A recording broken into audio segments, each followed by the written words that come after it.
guys? It's Cody here. Today in this video, we're going to be doing the 2-week brutally honest review on the iPhone 11 Pro Max. Now, this is not going to be one of those videos where you're just going to get the feature list that comes along with the iPhone. I'm going to actually review it. Yeah, I'm going to give like opinions and stuff. It's going to be crazy. You guys are going to love it. You might not. You might actually hate it a lot. But I feel like this is needed. A lot of people just say, hey, here's the new iPhone. Here's what Apple says is new. Apple says it's good. It's probably good. No, we're not going to do that today, okay? We're going to go over all the things that are supposed to be new in the iPhone, and we're going to talk about. The first thing that I want to talk about before we actually get into the review is, can we please stop saying that the iPhone is the best iPhone ever made by Apple every single year? Could we please stop that? That's out of control. Absolutely, yeah, we know that it's the best iPhone that they put out. They had an entire additional year to work on it from the previous iPhone. It better be better. So pull up Apple's pants, get off your knees, and stop saying that stupid. Thank you. And what's with the reviews that only list the new features? They don't actually talk about them in a critical way. Can we get a little criticism here? I mean, honestly, what is the point of having a review that's just a bunch of pretty B-roll and you talking about the new features, the punch list of new features that Apple says is new and is great? Go read that. Go read that from the Apple website. If you want somebody to read an Apple website to you, this is not the review for you. Now, I understand that this is the most popular phone on the entire planet, but rather than feeding into the masses and just painting a pretty little picture for everybody so that they can feel good about spending $1,500 on a phone every single year from Apple, why don't we give Apple a little bit of so they stop shipping the same damn phone every year? Is that too much to ask? I don't think it is. Now, I promise this is not 100% bashing Apple and the new iPhone. This is an actual review. The only reason that I'm a little heated about this is because of all the reviews that I looked at. Everything was just so positive and so awesome. People that use Apple products on a daily basis, i.e. this guy, should be able to give some criticism to Apple every time that they release a device. It's not perfect. It's not even almost perfect, but it's not bad either. Let's just get into it. So here is my brutally honest iPhone 11 Pro Max review. So what's changed, according to Apple, in the new iPhone 11 Pro Max versus last year's iPhone XS Max? So we have performance, we have dimensions, battery, design, Face ID, display, and obviously the cameras. First, let's talk about performance.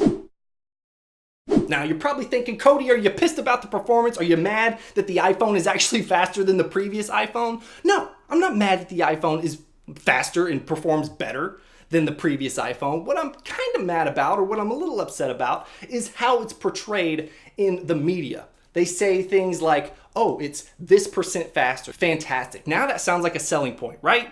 Well, it's not really, because it's not something that you're gonna notice on a day-to-day basis. Yeah, sure, your iPhone's probably gonna open up the app switcher like nanoseconds faster.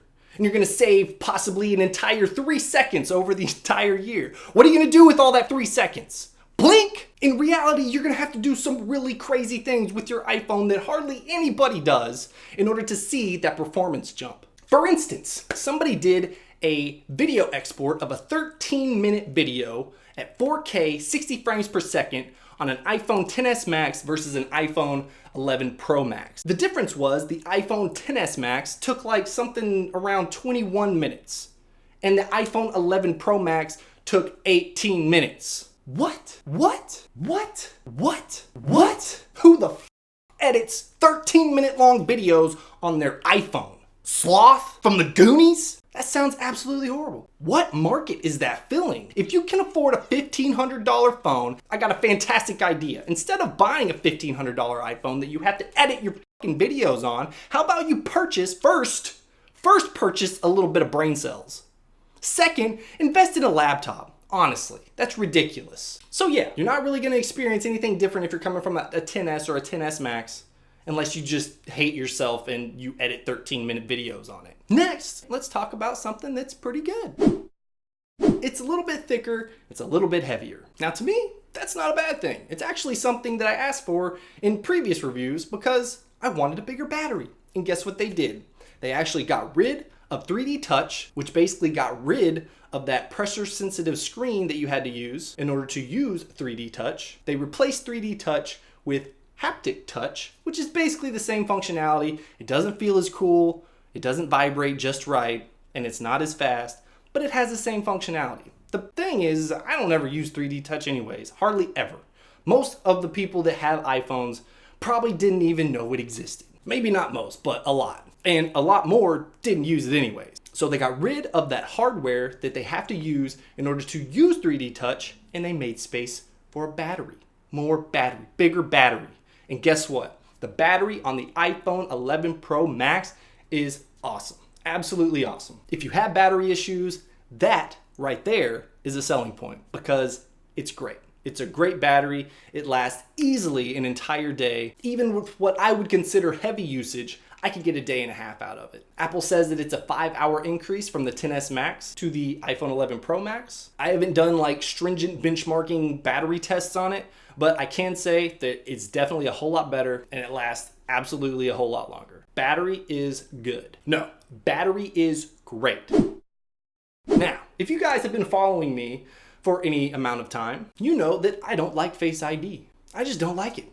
I hate it actually. I think it sucks. And there's a couple of reasons behind that. Now the first reason comes when I have my device sitting on my desk, which is all the time, basically. Get a notification on my device, I have to do one of two things in order to make sure that it unlocks. One of those is pick it up, put it in front of my face, look at it, have it unlock. The second is leaning over completely, lining up my face with Face ID so it does recognize it. Sometimes it'll even fail to open as I'm leaning because it tries to read before I'm actually all the way in frame in front of the sensors. That's not efficient. The next thing is being on your phone in bed. It's not gonna work if you're on your side and you got half your face buried into the pillow. So you gotta roll over on your back, hold your phone up, and then it's going to unlock. What it all boils down to is the angles on Face ID still suck. They said that Face ID was faster on the new iPhone 11 Pro and Pro Max. It's not faster. And Face ID is inferior to Touch ID. I don't care what you say. There's no way anybody's gonna convince me whatsoever that Face ID is better than Touch ID. Some people will say, well, it's more secure than Touch ID. Well, I mean, if you think about it, your device is only secure as your passcode. Because guess what? Whether you're using Touch ID or you're using Face ID to unlock your device, if somebody knows your passcode, they're getting in. Now let's quickly talk about the display because whatever. Here's what happened. They upped the brightness a little bit, they upped the contrast a little bit, and then they gave it a brand new name, the Super Retina XDR display. Wow. See, the trick of it is you only have to change it just a little bit, give it a new name, and boom. Now you have a bullet point that says brand new display on the iPhone 11 Pro and Pro Max. That's one more reason for you guys to upgrade. Well, guess what? You can't tell a difference. Even if the phones are side by side, you can't tell a difference. If anybody tells you that they can tell a difference, like there's a major improvement in the screens, no. Now, some people say that, yeah, it gets brighter in some places, like if you're watching movies or videos or something like that. Possibly. I didn't notice that at all, but no. I mean, it doesn't look any better than the iPhone XS Max. Out in daylight, it's not any more readable. When you're watching videos, from what I noticed, I can't tell a difference. It's almost impossible to tell. So for the display, not a selling point. Don't get it for the display. So to recap, because I want to talk about the cameras last, and spoiler alert, cameras are actually pretty good. But before that, let's get into the other selling points for the Apple iPhone 11 Pro Max. Face ID is faster. Well, no, it's not. Face ID has better angles. Well, no, it doesn't. The display, it's better. It's called Super Retina XDR. Well, no, you're not gonna notice a difference. The performance is so much faster. Yeah, well, it is, but you won't notice it. The battery lasts 5 hours longer. Yeah, it does. Finally, we got one that makes sense. We got a selling point that's actually worth mentioning. And of course, the other major selling point, the really only selling point of this device, I wouldn't even say that the battery was a selling point just because I'm not going to spend that much money on a phone just for battery life. I want something that has something that the other ones don't. I made through fine with the battery life on my XS Max. But if you want something new, an actual new feature, that's going to be the cameras. So you have a telephoto lens, you have ultra wide lens, and then you have your primary lens. They're all 12 megapixel, and they're all gonna perform a little bit differently. And of course, we're gonna talk about night mode too, because night mode is pretty cool. So the primary lens is gonna take the best photo in terms of quality. So if you're using like the telephoto lens or the ultra wide lens, then you're gonna get a little bit more noise, which you should obviously expect. But having the ultra wide lens on the camera itself opens up possibilities for pictures that you couldn't get before on an iPhone. Now, a lot of people are gonna be using this for landscapes, but I think it's good for taking pictures of things that are up close where you just wanna get more of the scene around you. So that's more of what I've been using it for. Now let's talk about night mode. I really like this feature. And I haven't messed with other night modes before, so I can't really compare other night modes on phones like the Pixel or anything, but I can say this is a really cool feature on the iPhone. Now, even if you can't use night mode on the ultra wide camera, it does a really good job when you're using the other lenses. Now, here's some really good photos showing night mode from the professional photographer, Rob Sherrard. He ended up getting much cooler pictures than I got here where I live. In my opinion, they look great. It's really hard to argue with a phone that can take pictures like this at night. Here you can see the difference between using just the flash in poorly lit areas to using night modes. And the results are incredibly drastic and, in my opinion, pretty good. Now in some of these photos, it looks like there are just spotlights on the photo because it's so well lit with night mode that you would never guess that you were taking this in a really dim or low light area. Now keep in mind for these pictures, you're gonna have to set an exposure. It does do an automatic exposure if you don't want to, do it manually, which it works just fine that way. But for the most part, if you're taking a photo of something possibly at a party, like this photo right here, you can see that if people start moving around and you have like maybe a 3-second exposure,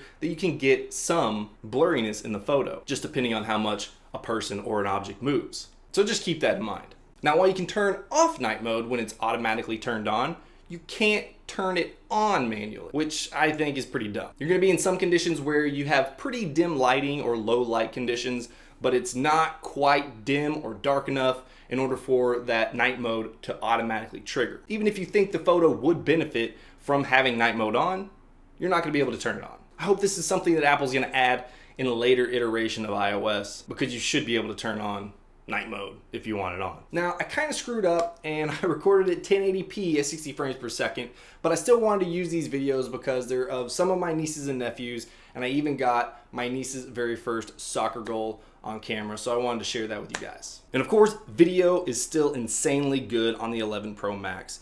I mean, I've always been happy with the video that the iPhone provides, and this device is no different.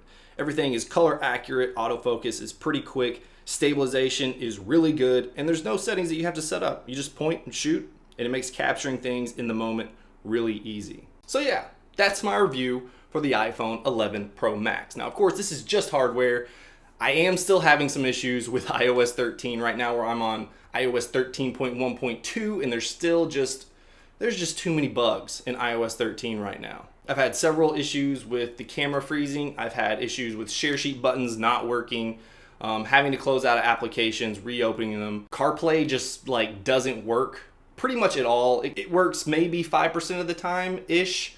Sometimes I can get at least the audio out of the phone when I'm playing like Spotify or something, but CarPlay still doesn't show up. That's really annoying. My other phone had no issue whatsoever. The XS Max has no issue connecting to CarPlay or anything like that. So hopefully these bugs get ironed out in iOS 13 and they can have a much smoother and nicer experience that we're used to in iOS. So I hope you guys enjoyed the video. I enjoyed making it. I know I seemed like mad in the video. I'm not really mad. It's just things that frustrate me that I like to talk about because, Apple's incredible at marketing. They are so good at marketing. Their commercials are amazing.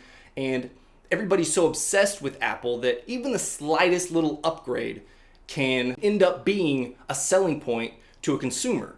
When in reality, even though, the screen's a little bit better, it's not a selling point. It's not worth upgrading to. No one's really going to tell a difference between the XS Max screen and the 11 Pro Max screen. Same thing goes for performance. You're really not gonna see a huge performance unless you're doing insane things on your phone, like editing a video that's 13 minutes long on your phone and saving a few minutes during export. When in reality, you could have saved, hours editing on a laptop just because you can edit it faster. So it doesn't really make sense to me, and I don't feel like it's a good benchmark to really put out there to say, it's faster. You should get it because it's faster. So hopefully all my points were clearly conveyed. I tried to do it in, a fun way. At the same time, I know a lot of people are going to be upset, but you know what? I don't care, man. That's my opinion. You're allowed to have yours, and we can go on our merry way. All right, guys, do you enjoy this video? Make sure you hit that like button. If you guys want to stay up to date with anything Apple or technology related that I want to cover, make sure you hit that subscribe button, turn on those bell notifications, and I'll see you guys in the next video.